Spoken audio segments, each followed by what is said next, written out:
अभी हम पद सुनेंगे ममता ममता मामी से।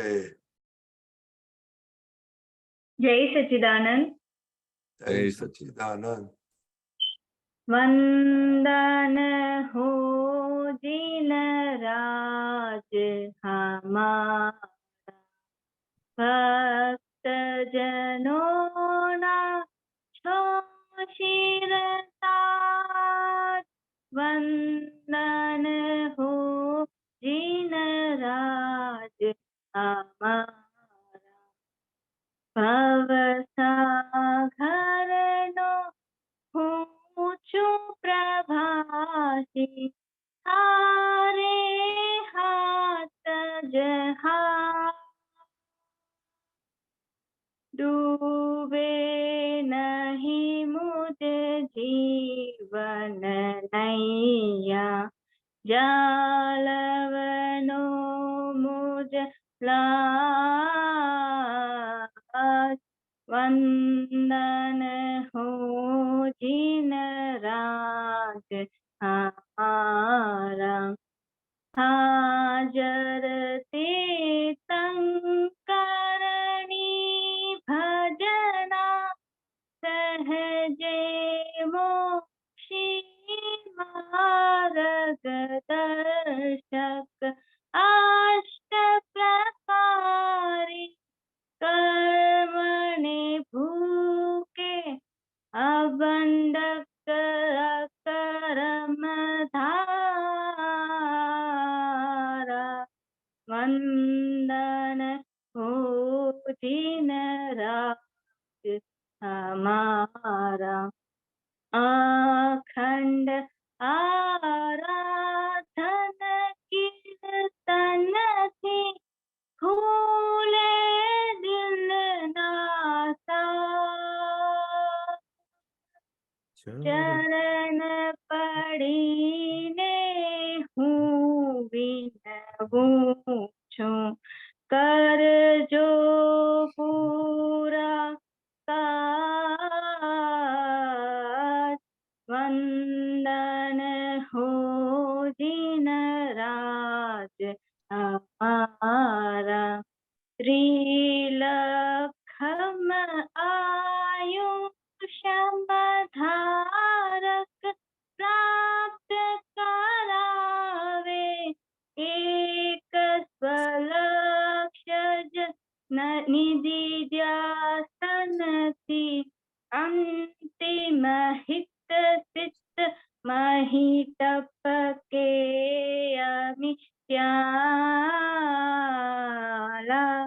वंदन हो जिन राज हमारा, आत्म भक्ति स्वरूप करणी, ईश्वर अंतरमा।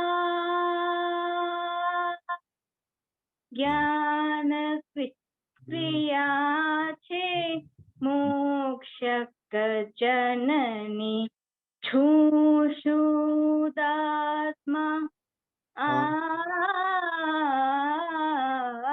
छूशुदात्मा।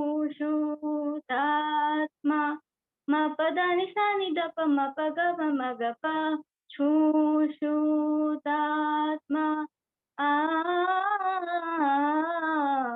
वंदन हो जिन राज हमारा, वंदन हो जिन राज हमारा। जय सच्चिदानंद। जय सच्चिदानंद। बहुत बहुत बढ़िया पद आपने निकाला और इतनी अच्छी तरह से गाना गाया। Very good. तो ये पद क्यों आपने पसंद किया? वो मेरा प्लेलिस्ट में था, वो राग बहुत अच्छा था, कविराज का राग बहुत ही अच्छा था इसमें। Right right. तो जीनराज कौन होता है, आपको मालूम है जीनराज कौन है? हाँ, मेरे को नहीं मालूम, मैं हस्बैंड को पूछा तो उन्होंने बोला कि जीनी होता है ना, जो हम विश मांगते हैं उनको जिनराज बोलते हैं। आपके लिए कौन है? वो नहीं बोला उसने? तो बताया? नहीं ओके, केशव नहीं दादा, केशव दादा, ममता बहन को एक्सप्लेन करो, जिनराज अपने लिए कौन है? हाँ, हमारे लिए जिनराज तो दादा भगवान है, जो जिनको हम प्रार्थना कर रहे हैं। कविराज ने बहुत अच्छा पद गाया ये, कि आप हमारे भक्तजनों के सरताज हैं, आप सब कुछ है। हमको हमको ऐसे जिनराज मिले हैं जो हम इस भव सागर की नैया में से पार पहुंचा सकते हैं। बाकी भव सागर की नैया से पार पहुंचाना बहुत मुश्किल है, क्योंकि जो हमारे जिनराज होते हैं, जिन्होंने हमको मोक्ष खुद प्राप्त किया है, वही दूसरों को मोक्ष का दान दे सकते हैं। तो आपके हाथ में ये पूरा जहाज है, तो भव सागर की जो नैया है वो कौन पार पहुंचा सकता है? जो खुद वो जहाज को चलाने वाला कप्तान होता है, वो जो सुकानी होता है, वही पार पहुंचा सकता है। तो वो उनको प्रार्थना करते कि मेरी ये जो जीवन की जो नैया है वो डूबे नहीं, आप मेरी लाज रखना। भगवान को क्या प्रार्थना करते कि मेरी ये जो जीवन की नैया है वो कभी भी डूबे नहीं, आप मेरी लाज रखना और मुझे पार पहुंचाना। और क्या बोलते कि सहज तीर्थंकर नहीं भजना, मतलब जो तीर्थंकर भगवान जो हाजिर है, उनकी भजना करने से सहज मोक्ष मार्ग मिल जाता है, सहज मार्गदर्शक मिल जाता है। तो ऐसे भगवान को प्रार्थना करने से जो हमारी नैया पार पहुंचा सकते हैं, हमको मोक्ष में ले जा सकते हैं, ऐसे जिनराज भगवान को हमारे वारंवार नमस्कार है। फिर अखंड आराधन कीर्तन थी खुले दिल ना साज। उनके कीर्तन भक्ति मतलब उनके साज, उनकी आराधना करने से, उनकी भक्ति करने से हमारे दिल के सब साज खुल जाते हैं। अब खुद वो सब साज आने लगते हैं। नहीं तो ये साज सीखना और समझना कितना कठिन होता है। पर भगवान के दर्शन दादा नहीं बोलते थे कि ये सबको प्राप्ति करने के लिए क्या है, खाली ज्ञानी पुरुष की कृपा मिल जाए, जिनराज भगवान की कृपा मिल जाए तो वो पार पहुंच सकता है। उनकी खाली ऐसा टपली लग जाए, उनकी खाली आशीर्वाद मिल जाए तो उसकी नैया पार हो जाती है। और ये बहुत अच्छा लिखा कि चरण पकड़ के मैं आपको नमन करता हूँ। क्यों क्यों नमन करते हैं? क्योंकि अगर हमको इस संसार से पार पहुंचना है, हमारे को संसार के सब कार्यों में से मुक्ति पानी है, अगर हमारे सब कार्य पूरे करने, हमारे मोक्ष मार्ग का मार्ग पे चलना है, तो आप मेरे सब काम पूरा करना। इसलिए चरण पकड़ के हम दादा को प्रार्थना करते हैं कि मैं आपको नमन करती हूँ, विनंती करती हूँ कि मेरे सब कार्य, जो मोक्ष का कार्य है, बहुत सबसे बड़ा कार्य कौन सा है? मोक्ष में जाने का। तो वो कार्य मेरे पूरे करना, वो सब कार्य मेरे पूरे करना।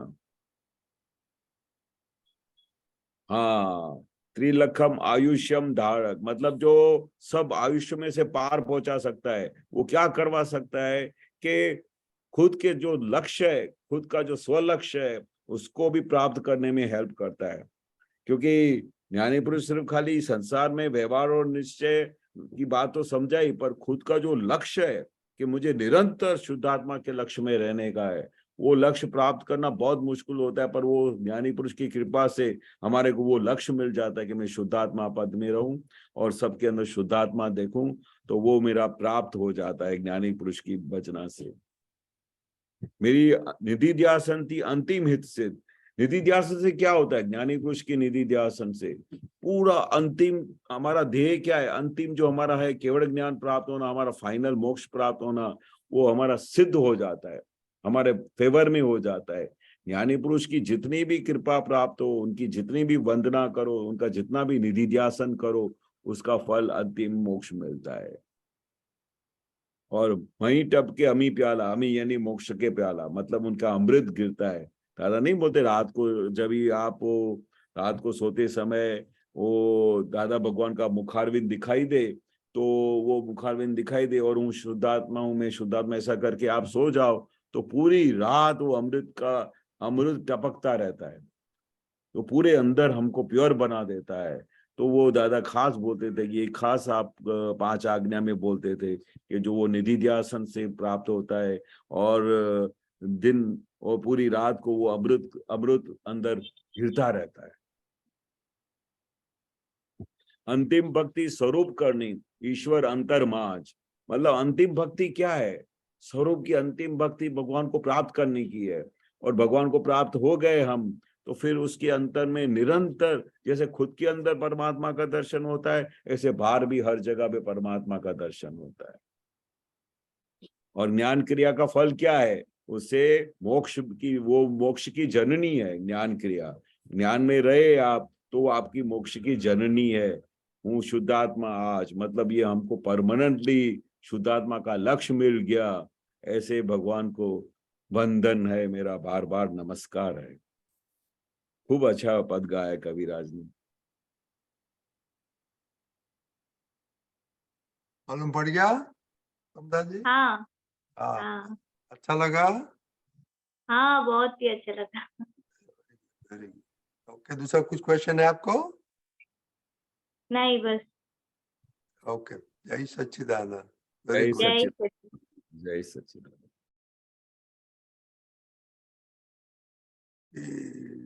दीपक भाई, केशवानंद जी। जय